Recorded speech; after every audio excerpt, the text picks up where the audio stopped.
Bank কর্মচারী, যার নুন আনতে পান্তা ফুরানোর দশা। ধারের টাকা পরিশোধ করতে পারে না বলে মুখ লুকিয়ে রাখতো সব সময়। নিজের বাচ্চাকে যে একটা টি শার্ট পর্যন্ত কিনে দিতে পারতো না। সেই ছেলেটি একসময় শত কোটি টাকার মালিক হয়ে যায়, কিন্তু কিভাবে? আসুন জেনে আসি একজন সাধারণ মধ্যবিত্তের কোটিপতি হবার গল্পটি। ১৯ মার্চ ১৯৯২, বোম্বে শহর। সকালের আলো ফুটার সাথে সাথে ভাস্করের ঘড়িতেও অ্যালার্ম বেজে ওঠে। অ্যালার্ম অফ করে ভাস্কর মর্নিং ওয়াকে বেরিয়ে পড়ে।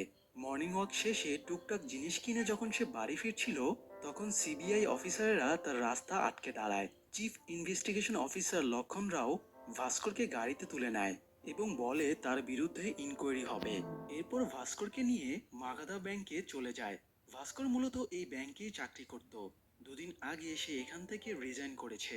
যাই হোক, খুব সকাল হওয়ায় ব্যাংকের কার্যক্রম তখনও শুরু হয়নি। ভাস্কর লক্ষণ রাওকে জিজ্ঞেস করে তার অপরাধ কি। লক্ষণ রাও বলে ভাস্করের বিরুদ্ধে অনেক অভিযোগ, ব্যাংকের ফান্ড মিসইউজ করা, সিকিউরিটিজ এবং ব্যাংকের রিসিট ফ্রড করা, এইসবই আর কি। ভাস্কর অফিসারের কথায় আর কোনো প্রতিউত্তর দেয় না।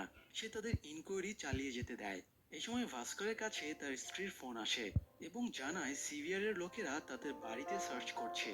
ভাস্কর স্ত্রীকে তাদের কোঅপারেট করতে বলে। তো এখন কথা হলো, এই যে ভাস্কর চুপচাপ আছে, এর কারণ কি? সে কি আসলেই অপরাধী? সেটা জানতে হলে আমাদের আরো ৩ বছর পেছনে যেতে হবে। তখন ১৯৮৯ সাল। ভাস্কর এই ব্যাংকেরই একজন সাধারণ কর্মচারী ছিল।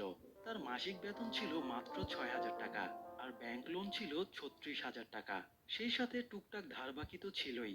ভাস্কর চাকরির ক্ষেত্রে নিজের কাজের ব্যাপারে অত্যন্ত ডেডিকেটেড ছিল। সে ৩ বছরে ৩বার সেরা এমপ্লয়ি হওয়ার অ্যাওয়ার্ডও পেয়েছে।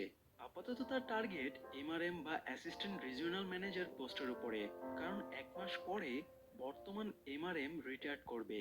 ভাস্করের ধারণা ওনার রিটায়ার্ডের পরে সেই পদটা পাবে। ভাস্কর আরেকটা জিনিসের উপরে খুব ইন্টারেস্টেড, সেটা হলো মারুতি ৮০০ মডেলের গাড়ি।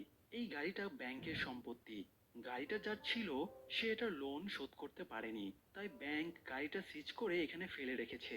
ভাস্কর রোজ গাড়িটা দেখে আর ভাবে এই গাড়িটা যদি সে কিনতে পারতো, কিন্তু তার আগে তো নিজের নেওয়া লোনগুলো শোধ করতে হবে।